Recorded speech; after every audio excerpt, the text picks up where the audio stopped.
My lords, Paradox has very kindly commissioned my services so that I may provide you with an overview of the psionic realm we know of as the Shroud, and the 14 active patrons who we know to occupy it.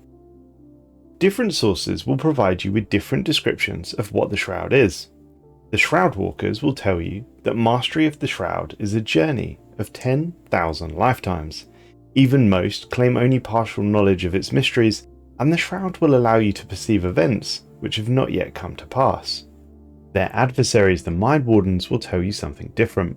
They will tell you that the Shroud can best be described as a dimension of reality that exists beyond the ordinary perception. The Shroud is composed entirely of harmful psionic energy. It touches every part of the physical galaxy, and yet many do not actively perceive it.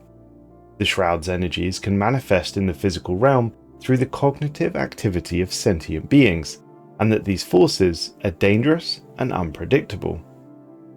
Nevertheless, what we understand is that fundamentally the Shroud is an immaterial realm. It's another plane of existence, if you will, outside of our material universe.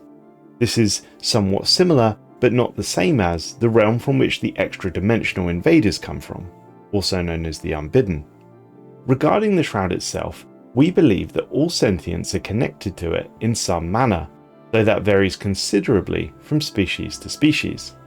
We initially suspected that a soul was required to access the Shroud, though according to the Mindwalkers, that appears inaccurate, and it's not a soul, it's simply a level of sentience. Even so, some species will have a considerably easier time than others in actually interacting with the Shroud.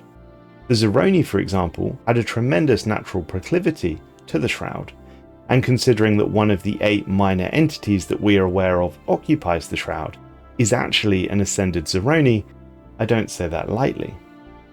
Other species may have more difficulty in accessing the Shroud.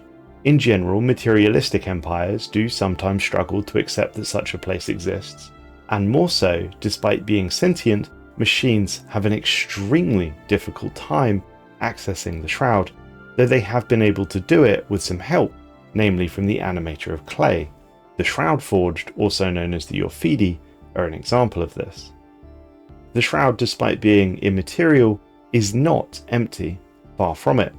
We know of 14 patrons, gods, deities, however you wish to call them, occupy it, and they are somewhat active within it and in their influence of the material realm.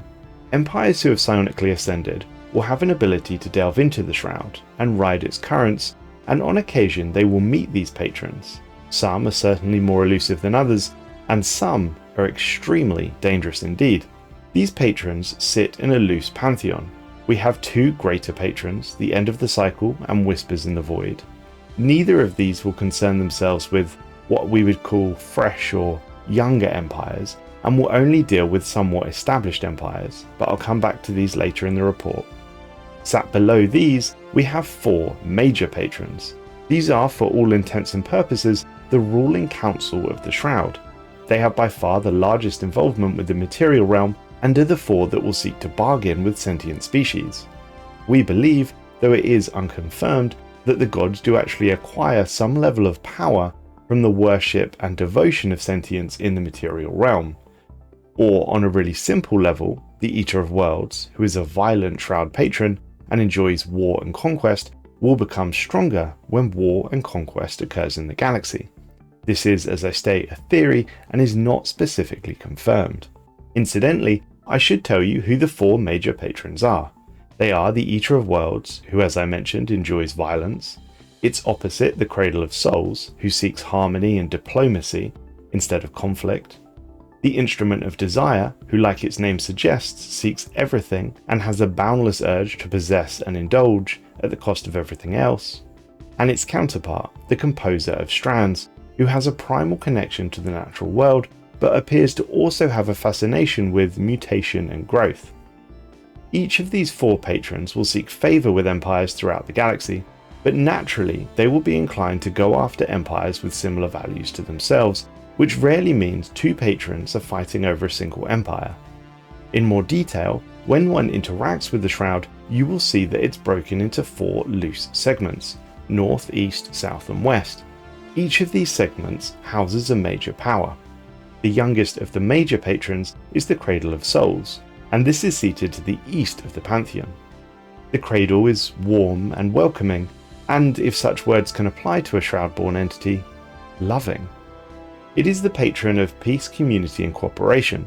The cradle will favour empires that weave the galaxy together, those who pass resolutions in the galactic community or build federations and defensive networks, specifically those who forge friendships instead of rivalries. If you take up arms or claim, conquer, revel in destruction, these are all acts that will estrange you from the cradle. It seeks harmony. Opposite to the cradle, seated to the west, we have the Eater of Worlds. As you've just heard, the cradle is very much love thy neighbour. The Eater is very much murder thy neighbour. The Eater has no interest in pacts or resolutions. It demands conquest and violence. To bring war will please it, and to seek peace will insult it. The Eater is the perfect opposition for the cradle, harmony against hunger and trust against terror. To the north and to the south, another pair watches over the Shroud. The composer of strands is the primal force and a weaver of life. It delights in growth, seeding worlds, and the tangled proliferation of life. Colonies, new species, even psionic assimilation are all welcomed by the composer, because it loves the natural flourishing of nature. However, the acquisition of wealth via commerce or domination, it despises. Remember, the composer embodies expansion, transformation, and the teeming of natural growth. Artificial growth is the realm of the instrument of desire. Where the composer celebrates growth for its own sake, the instrument is the spirit of indulgence and wealth and possession. It whispers of pleasure worlds and boundless prosperity. The instrument of desire will favour trade and mercantile traditions. It wishes for the best possible buildings in the galaxy and cares not for any ecological protection or the blending of species. The instrument is the endless hunger of more wealth, power and splendour, and is indulgence given divine form. Together, these four patrons hold significant power within the Shroud. However, weaving in between the major powers, but still firmly beneath them, come the minor entities, of which we know 8 exist, but empires tend to only be able to interact with 4. The first of these is the Animator of Clay, also known as the Sculpting Presence. The Animator is the breath of life itself, and is perhaps the most famous of the lesser patrons, for it intervened with Satana, the Synthetic Queen, and is known for its interactions with both Warform and the events in the Zevok system, as well as now the Shroud Forged. Where inanimate clay finds motion, machines and flesh are given soul. The Animator blessens the quickening of growth for both machines and organic life, and it sits between the cradle and the composer, attempting to bridge life's mystery with growth. Next is the Outsider, also known as the Sorrowed Entity. To gaze upon this is to feel the ache of something lost, and to see our galaxy as it once was, many millions of years ago. The Outsider bears the imprint of the Zeroni themselves. The Outsider is what we believe to be Zeroni in nature, though whether it represents an individual or a group is unclear. Now, however, this entity appears twisted and perhaps broken. It gifts strengthen the minds of telepaths and will shield fleets, and it too dwells in between the cradle and the composer. Next comes the Endless Tide, which is also called the Fathomless Being. The tide is an erosion. It's the patient flood that will wear down all things. This is essentially representing empires ground to dust, their memory reduced to sand drifting through the Shroud. Yet in these countless grains, patterns emerge, cycles of triumph, ruin and rebirth. With its vastness, there is wisdom and the knowledge of all things past, and the tide will sit between the Eater and the composer, a reminder that nothing, not even victory, will endure forever. Next to the tide resides the Pale Mountain, the insurmountable one. This is the mausoleum of empires, built from failure upon failure, and yet remains standing eternal. To climb its peak is to be tested, to see ruins of those who falter before you, ground into the bedrock of new ambition. The mountain will bless you with growth, and it too sits between the Eater and the composer. To the south of the Pantheon, between the instrument and the cradle, the golden dream, the luxurious being, will sit. To sink into its embrace is to drift in the silken halls of splendour, a wealth of indulgence so complete one may never wake again.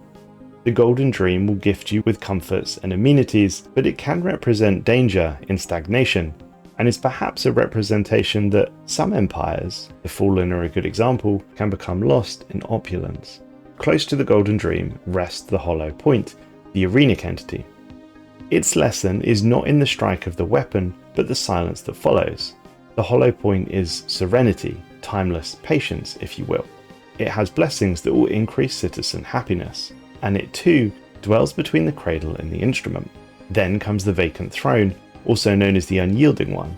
This is the empty seat of authority, a rule without a ruler, judgment without mercy or malice.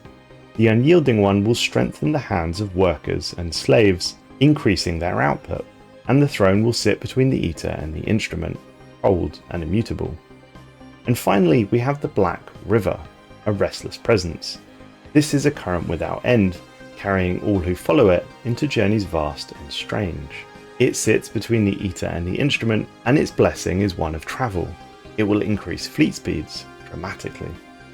But now, to close this out, we shall loop back to the two greater patrons of the Shroud. These are undeniably the strongest entities within the Shroud, and sit atop the Pantheon above all others. So much so that they will not even attempt to interact with younger empires, and will only deem empires who have made it at least midway through their journey worthy of your attention. Of the two, empires are significantly more likely to be able to interact with the Whispers in the Void, but the end of the cycle only deems approximately 1 in 20 empires worthy of its grace. At the centre of the Shroud spins the Whisperers, an ever-shifting amalgam of all patrons with a knowledge of all things. When called upon, Whispers will take its place in the outer domain in order to more directly influence the physical realm. Whispers will, uniquely, if it deems you worthy enough, offer you a deal allowing you to break covenant with one of the major patrons and pact with it instead. This incidentally also results in the original patron being subsumed by the Whispers, although the exact meaning of how this happens or any subsequent ramifications is beyond our level of understanding. What we do know, however, is that the Whispers in the Void covets knowledge above all else, and will greatly reward and encourage empires who pact with it to seek the unknown. And then finally, as mentioned before, there is a 1 in 20 chance the end of this cycle will deem an empire worthy of attention. This, however, is often extremely bad news for the rest of the galaxy. In fact, it's fair to say that there isn't really any positive outcomes for any galactic neighbours to this empire, because either they will become a problem, or what comes for them will eventually become the galaxy's problem. The records on the end of the cycle are patchy at best. We know that the ancient precursor, the Zeroni Divine, also called their plan to destroy the galaxy the end of the cycle, which fortunately didn't succeed, of course, as we are all still here, but we are partially aware that the empires who pact with the end of the cycle never last. Although they are gifted tremendous power, this pact seems to have a time limit on it in order to complete their galaxy-ending mission. The end of the cycle will destroy their favoured sons should they not be able to deliver on this agreement. Make no mistake, the end of the cycle is extremely dangerous, and perhaps in this case, ignorance may be a bliss. Thanks for watching. I've been the Red King. If you've enjoyed this lore report, please consider coming over to my channel and having a listen.